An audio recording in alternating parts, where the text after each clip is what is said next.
everyone, and welcome to Provider Talks. My name is Donise Keller. I'm one of the hosts of this new podcast. And Provider Talks was birthed out of a necessity for keeping California's and the nation's childcare providers informed of what's going on and what's happening. A little bit about myself. I am a childcare provider for the past 26 years.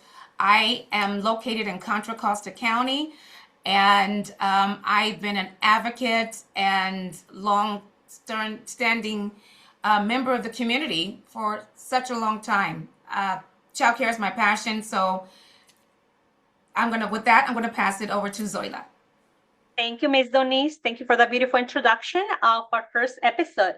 My name is Zoila Toma, and I am a licensed family childcare educator, program owner, advocate, and lifelong learner based in Lakewood, California. I've been serving families and children for close to 15 years. But just like many of you that are watching us today, I wear many hats.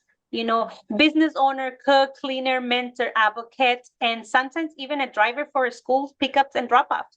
And we want to touch to so many subjects that everybody out there is talking and interested about. But now I will pass it to Anita for her introduction. Thanks, ladies. My name's Anita Vicini. I am a large licensed childcare provider out of Tuolumne County. So nobody knows where the heck we are. We are up by Yosemite. It's beautiful. We're in the mountains.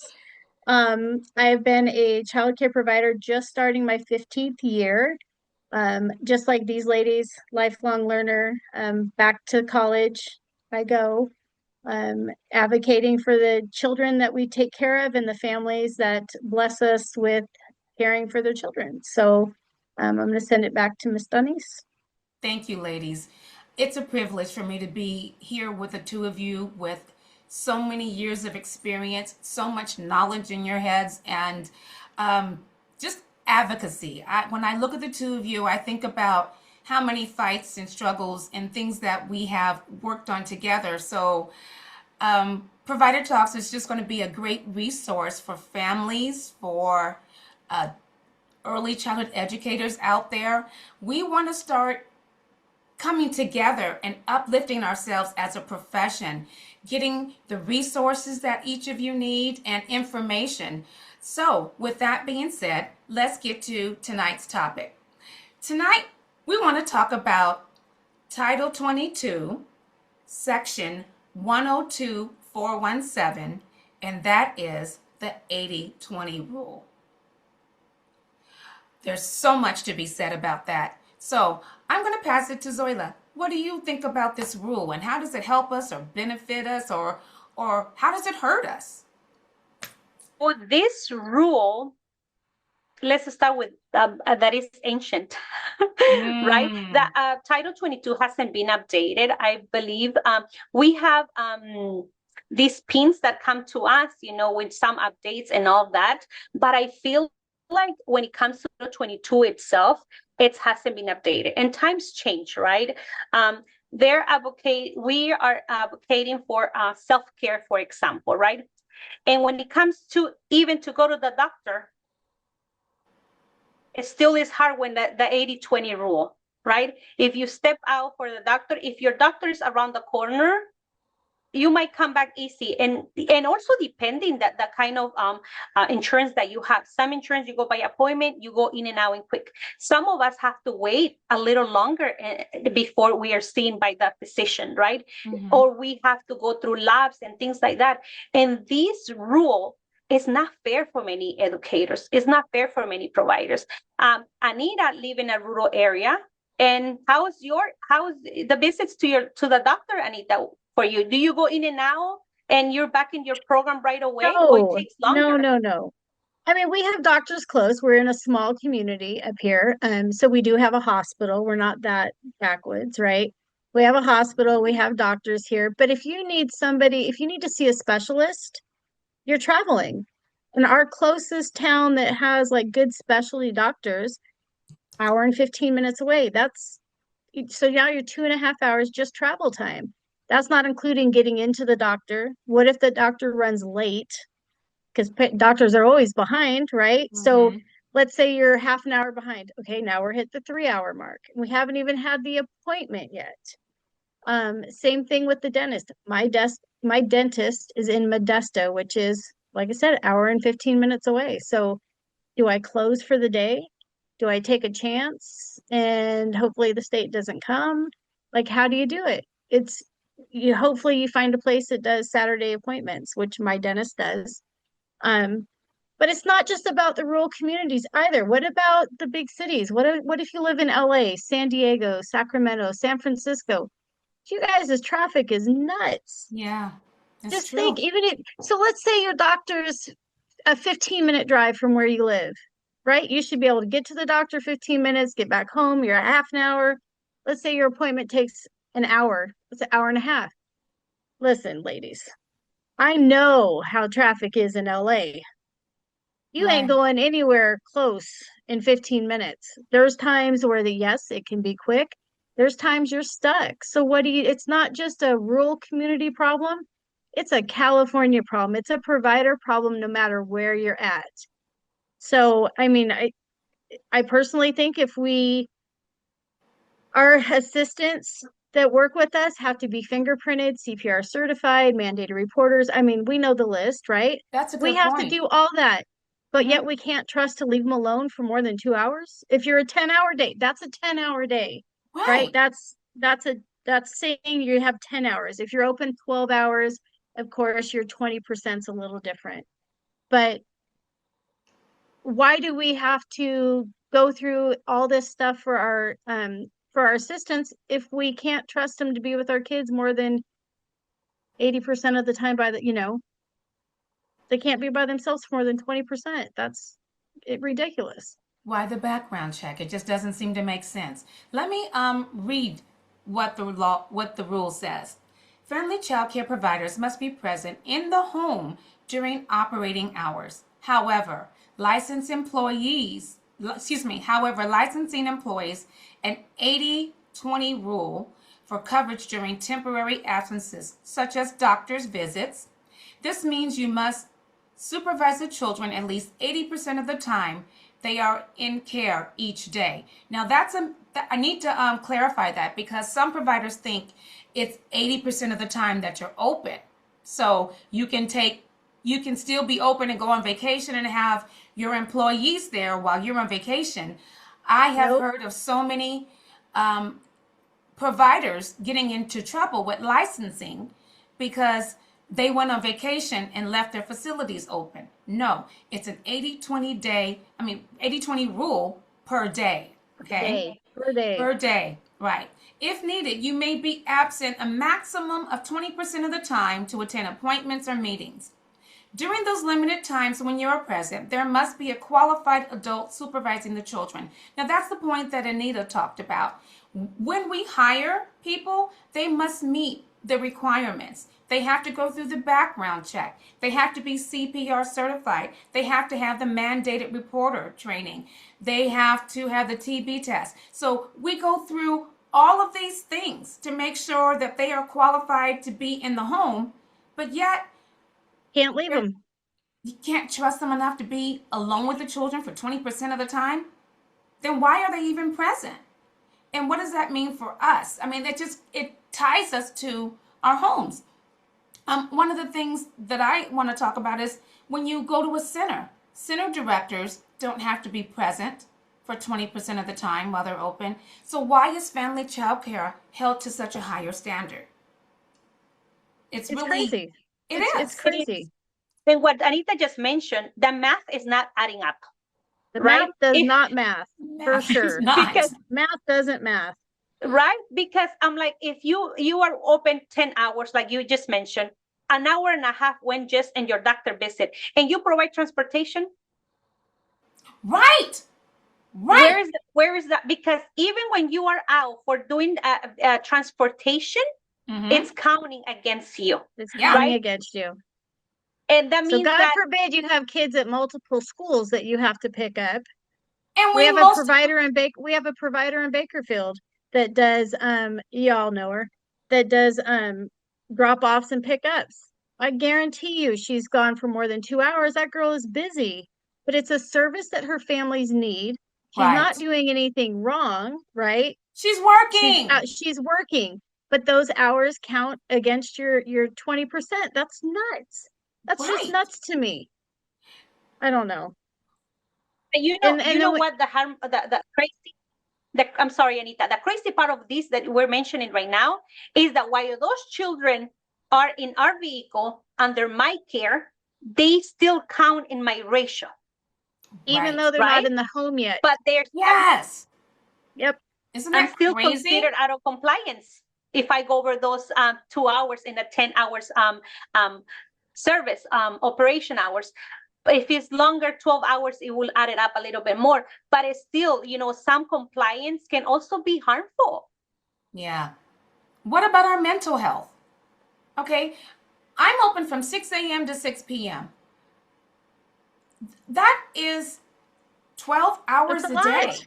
12 hours a day, 5 So days a you get week. 2 hours. So you get 2 hours and 15 minutes a day to be out of your house. When?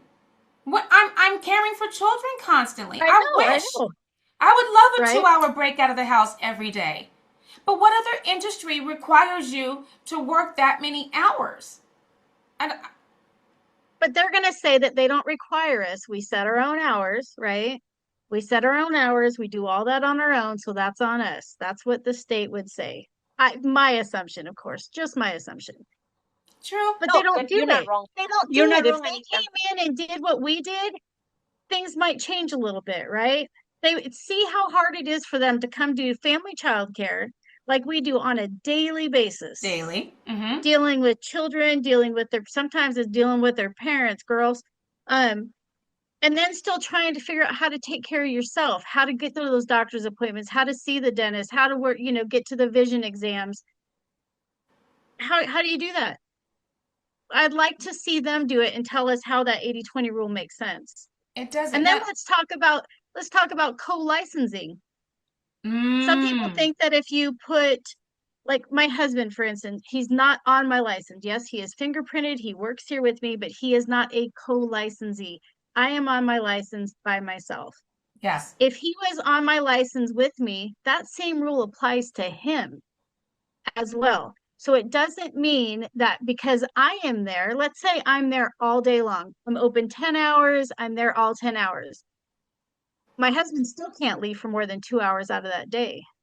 Right. If he's on the license, if he's a co-licensee, not an employee, Right. but a co-licensee, he is also held to that same standard. But hold on. And I was told by licensing, I go, what if I were to add an employee to my license? But it's still the main person that they're clocking. So even if I were to add one of my employees and maybe I want to take a vacation and she's on my license, I'm out of compliance because it's my business. So even adding someone to your license, that's still not going to work. So why But you have would be out of co-licensees?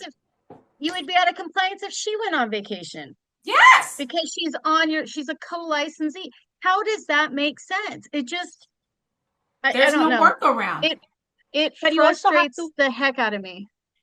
keep in mind that whatever you describe right now, if a LPA comes, an analyst that come and supervise those unexpected visits that we get because there's supposed to be unannounced visit just to make sure that we are in compliance and all that. Right. We understand all that, right? Yeah. Mm-hmm. But everyone will tell you something different because Wow. the rules are not clear. If you read this rule in Title 22 when it comes to the co-licensing, it's not clear. It has It's so many gray subject to areas. interpretation. It's subject to interpretation by each LPA, which again, not right. Everybody should have the same exact rules and regulations, no matter who your LPA is. But Period. it's their interpretation, not yours, not Yep. ours, not mine. Right? Yep. That's the funny part. It's like, but it says this. Oh, no. It says this because it's to their interpretation, not yours, not mine. Their interpretation. It's And so that's where the issue subjective. comes. It's like you're taking a test and the teacher, you know what you read, you know the way you interpret it, but if the teacher says, no, it says this, and they can mark you wrong, that's the same thing that licensing does with us. It's so subjective. I actually had an LPA sit here at my table one time and told me, I said something about a doctor's appointment. I was getting ready for surgery. And I said, Hmm. I have to go, I said, I'm probably closing for the day because I have, a few appointments I have to get to. And he said, well, if you let me know ahead of time, I might approve you to be gone longer than that 20%. And I Whoa. thought, first of all, that's setting me up. It's exactly what I thought. Don't Is take the bait. you set me up for failure Right. so you can come back later and say, no. Yeah, so no. Okay. So you just mentioned, Anita, like you have this surgery and all that. But see, we all can have family emergencies. So that means that you have Yeah, to get all that list of those clients and all those and send them home. Say, you know what, I'm closing. I have an emergency. I cannot. But they know you have your assistance. They know you have your support for the business. But they're like, oh, but you're closing. Can she stay with the children?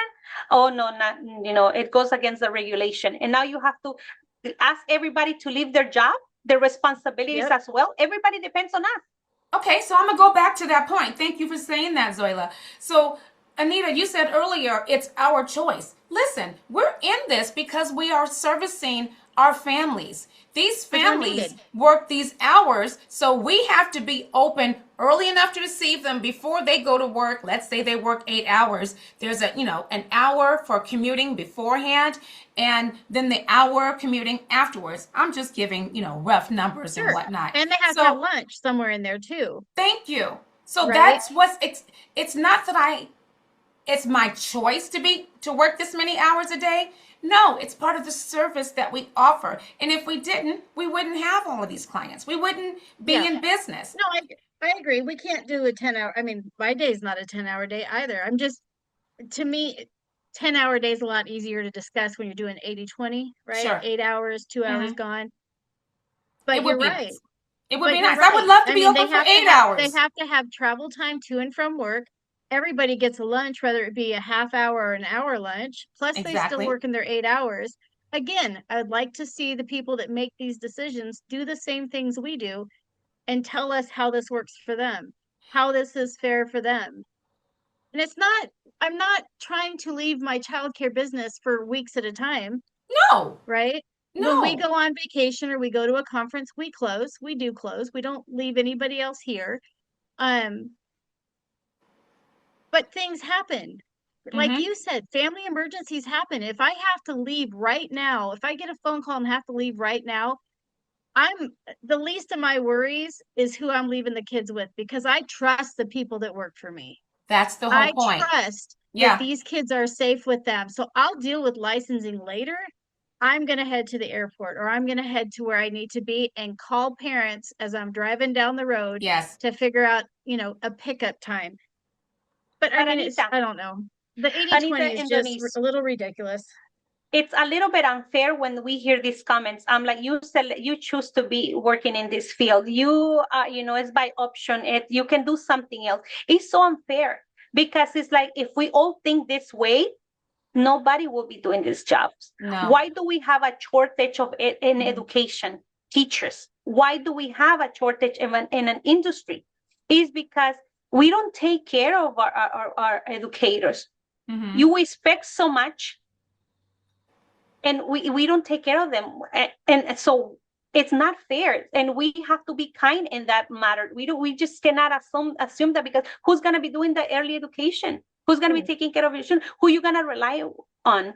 Right. And yes, a lot of us are the work in these fields is people and educators that love what we do. We love Mhm. working with children. We love Yeah. working with families, and we go sometimes beyond even our hours. If a parent calls, I'm stuck in traffic, it's like, we stay with a child, you know what I mean? We have to do what we have to do. We have to work and be flexible with the needs of the families because of emergencies, because of a lot of situations. But it's so unfair that comment is very Yeah. harmful to the industry and to our job and our career and us as educators. Yeah. And like I And think said, about it. it Think really, about it. really, If we, I'm sorry, Denise, go ahead. I just want to say, like, it really, really touches on a wellness that, for us as providers, that's how burnout happens. That's how um, being overworked and making mistakes, and they just aren't taking into account all the factors that we put into this business. And I would love to be able to go away for 2 hours of the day, but that just doesn't happen for us. It does not happen. We cannot leave for 2 hours. Okay, licensing says we can, but can you really? No. So even like you said, during transportation, grocery shopping, or going to buy supplies if they're not being shipped in, that is work. And those things have to happen. And they cannot always happen before we open or after we open. We have to find time to make time to do these things during the day. But it And applies. you, Donis, just mentioned a point, right? We these things, these materials need to be in our program regardless. And you know what they're gonna tell us? Oh, you would do it on the weekend, right? One, we're not getting paid, starting with that. But let's ignore the pay. Do you know what I was doing this past weekend as a business owner? Tell I me. was cleaning rugs. Yes. I was cleaning beds. Come on. I was washing toys. I was Yes. Yep. preparing. When did I find time even for me to rest or me to go buy materials? You see, It's your so it prep has to time, your happen at one shopping. point. Yeah. There's just so many things that they did not consider when this rule was made. And again, the standard that they uphold us to, and not other industries like the centers. They That's what have gets me. multiple That's what people. gets me. They have Yeah. multiple people, multiple staff to care for all of the children. One teacher can be out of the room and go and handle things, collect supplies, go into another room, make meals, and all of these things. Even we have to have eyes on them at all time. And of course, we're going to do that because safety is so pivotal to what we do, right? We want to make sure Absolutely. it is our priority to make sure that the children are safe. So that's not a point of contention. The point of contention is there's no room or time left for anything else. And Zoila, you said it's not about the money, but I do want to talk about that, because when you talk about what we're paid and you divide it into the hours that the child is there, on average, we're only making $5 to $6 an hour. Seven Exactly. if we're lucky in certain counties. It varies by county. So again, we're here 10 plus hours a day, making on average $6 an hour, and we aren't even allowed to leave Oh, or a yeah, break. it matters. Money matters because I have to still take care of my household, right? But I was just not trying to take the focus of everything else, right? But yes, yeah, and probably we should do one just based on rate, how much we're making, Ooh, so we can like actually That'll break be a those long numbers way. and see. Yeah, that's gonna be a painful one. But let's it is. right, but staying into the topic, just pay attention to this. The CCRC was established after the California Administrative Procedure Act of 1945, right? So which was created the formal structure for state agencies to write regulation. So when I said ancient, this is what I'm talking about. That the regulatory system itself dates back to 1945. You see, Wow. times are changing. The industry have grown so much, Mm-hmm. and that the policies hasn't changed. They give us little pins here and there, here and there. These are Right. updates, and but not Not the what actual Title matters. 22 regulations. It Come on. hasn't. That's such a good point. We get management pins every week. They can modify these on a regular basis. So why haven't they taken the time to modify this one? Right? I think that we really need to call an action for this one. We need to start We need to writing advocate. letters. Yeah. That's what we do. We're advocates, right? We need to start writing letters, getting all of you out there. So not just here and there, but we need to call this to action. Get with our locals and start writing letters so that we flood the California Department of Licensing. Okay? We really need You to. guys, you guys can do stuff in your own community. You don't have to go to the state capitol to do anything. Invite your assembly people to a group, get a bunch of your daycare providers in your area, get some childcare providers together, invite them, to a luncheon, talk about it with them, tell them how it's unfair. Right. Speak up, because nobody's going to advocate for us but us. Nobody knows the work we do but us. Right? Yeah. I'm not Yeah. going to go to a plumber and tell a plumber how to do his job. Nope. Right? Nope. Because they know their job. We know what we do. We know our job. If we don't advocate for ourselves, ain't nobody else going to do it for us. No. And So thank you, get a Anita, hold for of your bringing. assemblyman. Get a hold Yes. of your people are running for assembly. They're Thank running you. for Congress. They're running for Senate. Mhm. We got somebody in our area that's running. We got people in our area that's running for all different kinds, right? And That is our thank you. plan. That is our plan, is to get them together, sit down, have a luncheon, and discuss some of this. No. So that Beautifully when they said. get into office, if they get into office, Yeah. they already know the problem. So that they can Or if help they're already advocate. there, they can hear Mhm. what needs to be done. Right. Because they're there because of us. Hello. And it's not just us childcare providers, it's the parents we serve that need this changed as well. So it's not just us. Yes. So No. they need our vote, they need our childcare provider, their parents, they need the parents' votes. Mhm. They need the people that our parents work for. They need those people's votes. Guess what? Votes matter, right? So if we tell them this is what's important, this is how many clients I have, invite your parents. Yeah. Invite your parents to the luncheon. It benefits Like, them. advocate, dang it. Yes. We have to do something. Anita, when you just mentioned, you're not gonna bring the plumber, right? I love that, because see, the California Child Daycare Facilities Act in 1985, right? 1985, yeah. This law gave the Department of Social Services authority to regulate child care facilities, including family child care homes and child care centers. But unfortunately, many of these have never worked in family child care.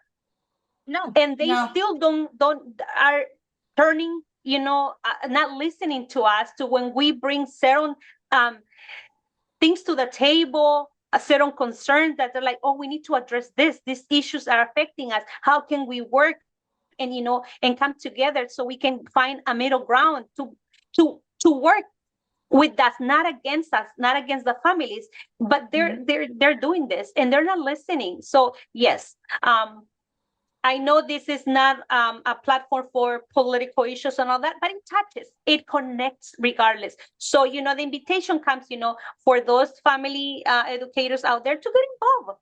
Find, an organization that you can get involved. We're not going to tell you names or where to go, but find, contact your local representatives, and the families too. Families too, because when we advocate, we're not only for us as educators. We are advocating for funding, for slots, for more programs for that community. So it benefits us all.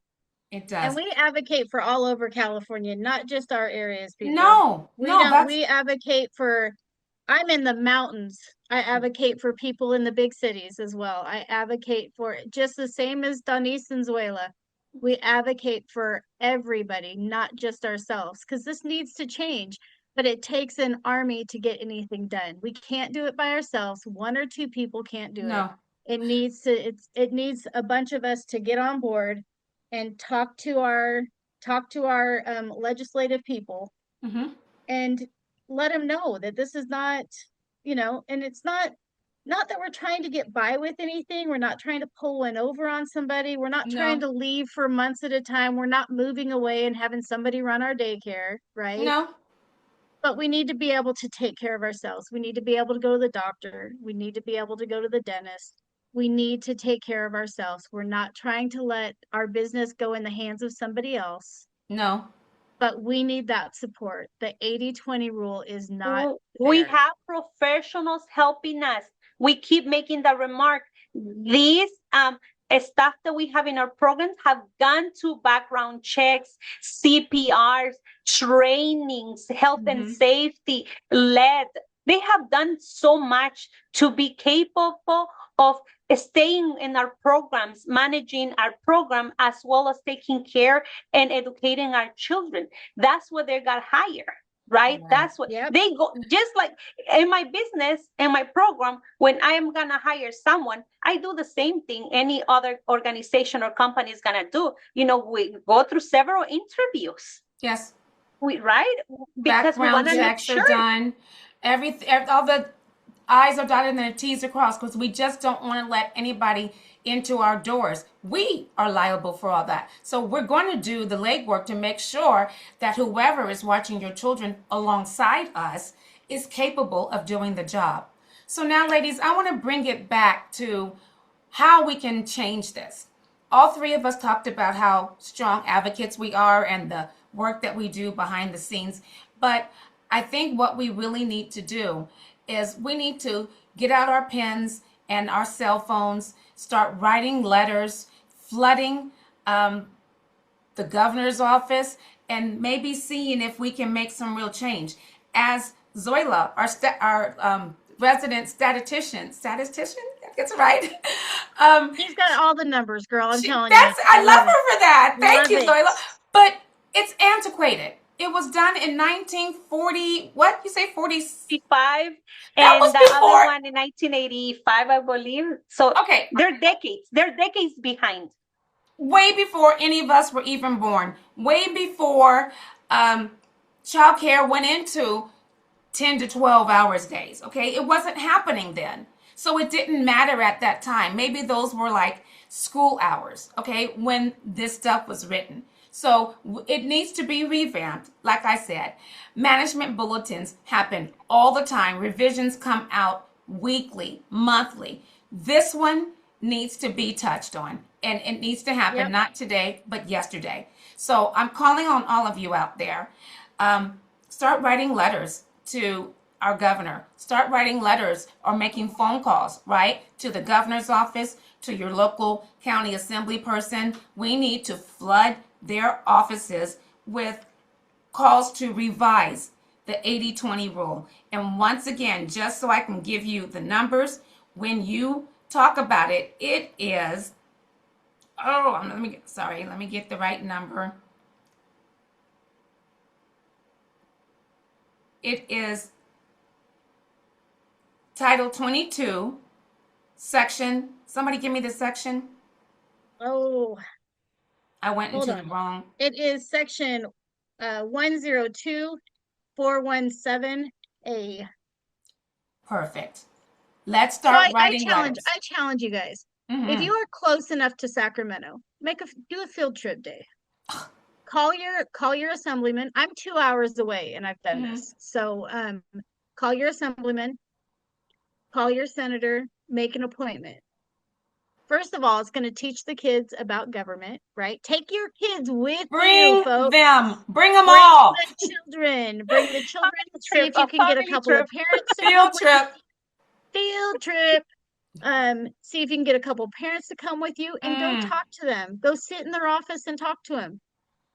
Right? Let them know Yeah. this isn't, these are the people that we're caring for. Without us caring for the smallest of the kids, okay, we're gonna leave UPK and everything out because they ain't caring for 3-month-olds. They're not. No. What about those people working for those senators, those congressmen, those assembly people, the janitors in the state capitol, the secretaries, the food workers? Come on. What would they do if there wasn't family childcare? Right? Yeah. Make a field trip out of it. If you're close enough to take a day to Sacramento, make a field trip out of it. Call ahead of time, get an appointment with your assembly person or your senator, and go see them. Go see them. Talk to them. Educate yourself. Find out Yes. who is your county assembly person. Write them a letter. Make them a phone call. Educate yourself. Who is your senator? Okay? You have, don't we usually have, well, every area has their own senator that they are governing over. So find out who governs over you. Okay? Invite them to your program. Invite them. Hey, come have lunch with us. Come hang out with us for the day. You better be doing something You're fun, very girls. Let me tell you. ladies, even your local ones. Because Yes. you can build a relationship Our even board with of the one in supervisors. your city, your city only, Yep. in the city hall and things, so they can see what we do and how we do it. And one thing that we need to make clear is that we are not against rules and regulations. Not at all. No. In the No. 30s, when this started, it was because of the need of working families, women going back to work and all that. It was not regulated. Uh, it has changed a lot. It has evolved, and for the best, because to protect the well-being and safety of the children that we care for. I'm glad that it's Absolutely. doing. But there's also some policies, some regulations that contradict Yeah. it contradict what we're doing, and that's what it is. That's what we're like. Can you revise it? Can you get a little bit of our input And of that's our all we're knowledge, of asking. our experience, so Yeah. you can update it? That's it. Let's come together and update these changes that is affecting us and the families. That's pretty much. But if our legislators don't know the problem, they can't fix it. They cannot support us if they don't know what's going on. So we need to be the voice. We need to make those phone calls, write those letters, make those field trips, Come on. invite them to your house. Like Zoila said, even your local officials, your board of supervisors, whoever your district supervisor is, invite them. Let them know, because they might not be making those big decisions, but they have the connections with the people that are making those big decisions, and it affects their community directly. So it's not hard. You can do it city. We're not asking you to, well, we're not asking you to do anything, but we're not asking you to, go on and spend hundreds of dollars to go do something major. You can do this sitting at your house. You can do this at nap time, make a phone call. You can write a letter. You can email at nap time or in between pick up and drop off. Or, I mean, ask your parents to write letters, ask your parents to make phone calls. We need to advocate for ourselves. I'm 100% for the rules. I think rules are absolutely needed in society, or people just run amok, right? Right. But we're not asking for like this huge amount of craziness. We just need a little bit of leeway when it comes to this 80/20 rule. So Yeah. let me So let me close off. Zoila, you want to say something real quick? yes, I want to add something before we close, because I know this conversation can get even longer, right? But we're just giving you a little bit of tea so you can create also conversations among you. So we need, and this for 80/20 rule, we need what? Clear language, right? Yes. And also, it's funny because the bottom line is that children count in a ratio during school pickup. Because we're supervising, because we are, right? But the 20% rule is about being physical in the home. Yeah. That's So where it the makes no restriction sense. comes. And we need Makes no to sense. fix it. All right. Yeah. This is where I'm going to call everyone to action. So listen to these numbers. There are over 35,000 licensed family child care providers in California. There are, excuse me, there's 25,284 family child care homes. That's us. Over 25,000 of us, okay? If we all sat down and wrote and talked about how the 80/20 rule needs to change, they can't ignore it. So we're asking you, we're calling you to action. Get out your pens, text, make a phone call. It just takes a second. So as much as we are advocating for all of you, let's advocate for yourselves. All right. We really appreciate everyone being here for our first episode of Provider Talks. There's so much more that we're going to talk about. Like Zoila was talking about, we were talking about rates. Oh, that's going to be a hot topic when we get to that one. Stay tuned for our following episode. Thank you for inviting us into your home, and thank you for being here. We appreciate Thank you all. guys. Bye, everyone. Bye. Take care.